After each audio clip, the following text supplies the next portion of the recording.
Alright guys, so I just have two quick examples for you today, and then these are our last day of notes for 8.3. Tomorrow we're probably going to have a quick timed quiz over sine, cosine, tangent functions, sort of like examples you've been doing. There's one at the bottom of this homework sheet. Okay, so they'll look something similar to this, maybe not quite exactly like this, and that'll be on Canvas, like in a Canvas quiz. It'll just be timed so that it's a little bit of pressure for you guys to get the correct answers and do them in a timely manner. That'll be Tuesday. We'll do another one of those on Wednesday. Over that time span, I'll also open a review sheet for 8.3, and then Thursday we'll have an actual big quiz over 8.3. Then we'll start something either new on Friday or next Monday. We're not sure yet exactly what we're going to do from there, but that's kind of just an outline of the week and what you have to look forward to. Okay, let's dive into these examples. This should be pretty quick here. If point P is the terminal side of angle theta, determine the 6 trig ratios for theta given that P is equal to -4, -6. So really we're just drawing in that point -4, -6. So then, we're going -4, -6. So that'll give us a point right here. We draw the triangle. Remember, when you draw this triangle, it's always relative to the closest x-axis.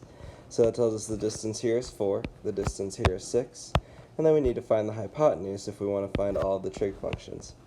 So 4 squared plus 6 squared is equal to c squared. That would give us 16 plus 36 is equal to c squared. Add those together, you get 52 is equal to c squared, and then you square root both sides. If you square root 52, 4 actually comes out of that, so it's square root 4 square root 13 equal to c. So then 2 radical 13 is equal to c. So that's our c value.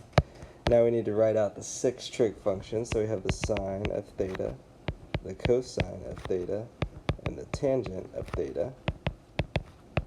And then to go with those, the reciprocal functions would be the cosecant of theta, the secant of theta, and then the cotangent of theta. So from here, sine is opposite and hypotenuse, so that's 6 divided by 2 radical 13. Well, when you do that, 6 divided by 2 is 3 over radical 13. Get the radical 13 out of the bottom. You have to rationalize the denominator. Gives us 3 radical 13 over 13. For cosine of theta, we would have 4 as the adjacent side divided by 2 radical 13. 4 divided by 2 is 2 radical 13. And then if you rationalize that denominator, it would be 2 radical 13 over 13. And then tangent's the nice one. The opposite side is 6. The adjacent side is 4.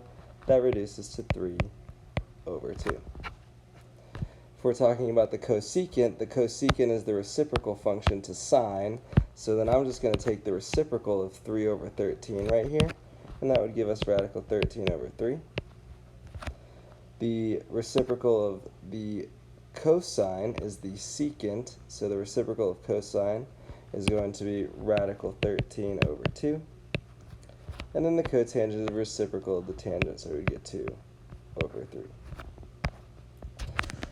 Next example, it says given that sine of theta is equal to -1/4, determine the cosine of theta if pi is less than or equal to theta, which is less than or equal to 3 pi over 2. So this is giving us a range of where theta is. Even though we don't exactly know what number theta is, we can determine that this is in the third quadrant because it's telling us pi is 180 degrees.